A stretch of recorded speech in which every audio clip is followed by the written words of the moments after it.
ફરીથી આપણે નવો પોઈન્ટ જોશું. તો સૌપ્રથમ આજે આપણે જોશું કે ટીડીએસની જે ડિટેલ ફિલ કરવાની હતી એ કઈ રીતની કરીશું. અહીં સૌપ્રથમ આપણે મિરેકલ ખોલી લેશું ફ્રેન્ડ્સ. હવે ફ્રેન્ડ્સ એમાં આપેલું છે સેટઅપ, તો એમાં જશું. ત્યાર પછી કંપની સેટઅપ આપેલું છે એમાં જશું. ત્યાર પછી ટીડીએસ સેટઅપ, અહીં ટીસીએસ એન્ડ ટીડીએસ ડિટેલ આપેલી છે. હવે ફ્રેન્ડ્સ જે લોકો ટીડીએસ ને ટીસીએસ ભરતા હોય એની પાસે પાન નંબર ફરજિયાત જોઈએ અને એ લોકોએ કઢવેલા હોય છે. તો અહીં ડિડક્ટર આપેલું છે ફ્રેન્ડ્સ. આપણે કાપતા હોય તો અધર લેશું અથવા તો ગવર્મેન્ટની કંપની કાપતી હોય તો અહીં ગવર્મેન્ટ લેશું. અહીં અત્યારે અધર રાખીશું. ત્યાર પછી ડિડક્ટર કેટેગરી છે તો અહીં આપણે રાખીશું બોડી ઓફ ઇન્ડિવિડ્યુઅલ. અહીં ફ્રેન્ડ્સ આર્ટિફિશિયલ જંક્શન જ્યુરિડિકલ પર્સન છે, એટલે કે એક જજને એવા વ્યક્તિઓ માટે છે. અહીં એસોસિએશન ઓફ પર્સન, એટલે કે એસોસિએશન જે લોકો કરતા હોય, ટ્રસ્ટ છે. ત્યાર પછી અહીં બોડી ઓફ લેંગ્વેજ, એટલે કે સામાન્ય પાર્ટીવાળા. ત્યાર પછી branch and division wise company હોય તો એ. ત્યાર પછી ફોર્મ આપેલું છે. ત્યાર પછી છે ઇન્ડિવિડ્યુઅલ અને એચયુએફ. હવે ફ્રેન્ડ્સ આપણે બે વસ્તુમાં આવીશું. એક તો છે બોડી ઓફ ઇન્ડિવિડ્યુઅલ અને ઇન્ડિવિડ્યુઅલ એચયુએફ. તો અત્યારે રાખીશું બોડી ઓફ ઇન્ડિવિડ્યુઅલ. ત્યાર પછી અસેસમેન્ટ રેન્જ છે તો અહીં અસેસમેન્ટ યર લેશું આપણે 2022. અહીં ડિડક્ટર બ્રાન્ચ આપેલું છે તો અહીં આપણે રાખી દેશું મોરબી.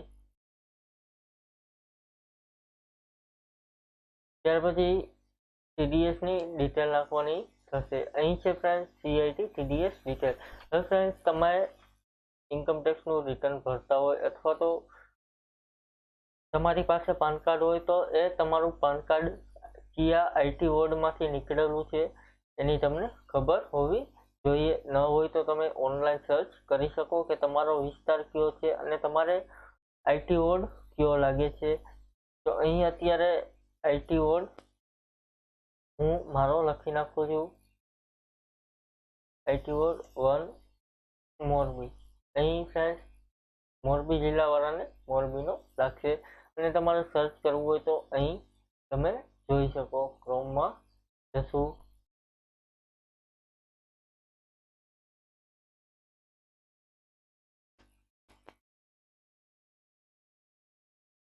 અહીં ફ્રેન્ડ્સ આપણે લખીશું આઈટીઓ વોર્ડ મોરબી.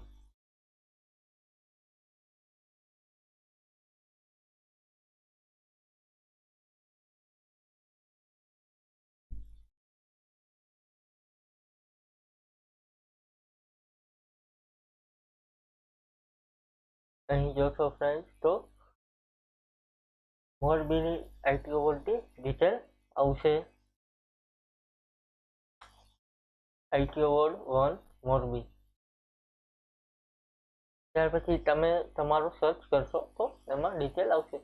હવે ફ્રેન્ડ્સ ઘણી જગ્યાએ એવું હોય કે મોટા સિટી હોય તો એમાં આઈટીઓ વોર્ડ ફરતા હોય છે, એટલે કે એક ને એક સિટીમાં આઈટીઓ વોર્ડ ઘણા બધા હોય છે, 3 હોય, 4 હોય અથવા તો 5 અથવા તેથી વધુ પણ હોય છે.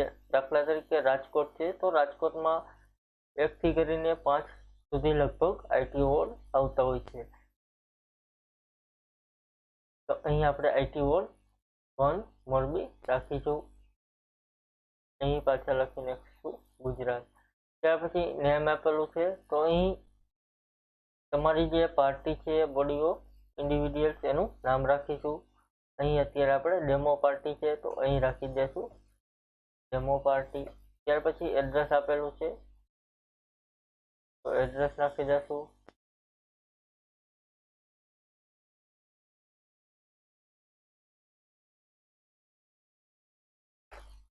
ત્યાર પછી રિસ્પોન્સિબલ પર્સન આપેલું છે, એટલે કે પાર્ટીની ડિટેલ જે આપનારા છે એ પર્સનનું નામ શું છે. તો અહીં આપણે રાખી દઈશું. અત્યારે એ ડિટેલ મારું નામ રાખી દઉં છું.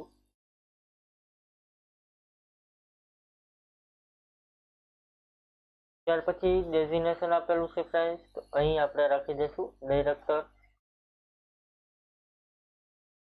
ત્યાર પછી એડ્રેસ આપેલું છે, તો અહીં હું મારું એડ્રેસ અત્યારે નાખી દઉં છું.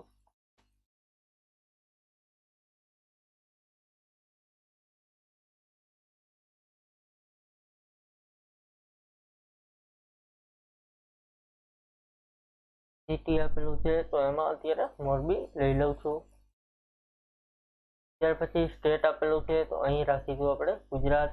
ફોન નંબર આપેલા છે, એની કાંઈ જરૂર નથી. હવે ફ્રેન્ડ્સ આમાં ઓપ્શનલી ડિટેલ છે, તો અહીં કઈ ડિટેલ તમારે ભરવી ફરજિયાત છે અને કઈ ડિટેલ તમે ન ભરો તો એ ચાલશે. તો અહીં ફ્રેન્ડ્સ તમે જોશો કે ડિડક્ટર ટાઈપ અહીં માથે સ્ટારની નિશાની આપેલી છે, એ ડિટેલ તમારે ભરવી ફરજિયાત છે. અહીં રિસ્પોન્સિબલ પર્સન, ત્યાર પછી ડેઝિગ્નેશન, એડ્રેસ, ડેટ અને પાન નંબર, અહીં આ ડિટેલ ભરવી તમારે ફરજિયાત છે. ફોન નંબર એની કાંઈ જરૂર નથી. મોબાઈલ નંબર છે, તો અહીં મોબાઈલ નંબર નાખી દેશું. ત્યાર પછી પાન નંબર છે, તો અહીં પાન નંબર નાખી દેશું.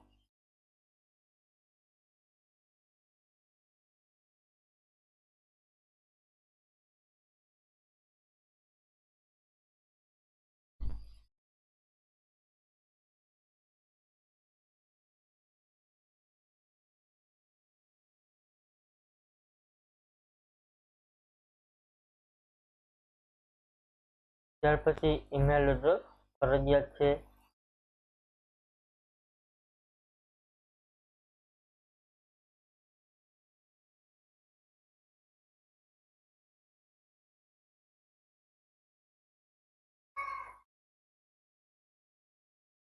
અહીં ઓકે મારીશું. ફ્રેન્ડ્સ આ ડિટેલ આપણી ભરાઈ ગઈ છે. અહીં એસ્કેપ આપીશું અને સેવ કરીશું.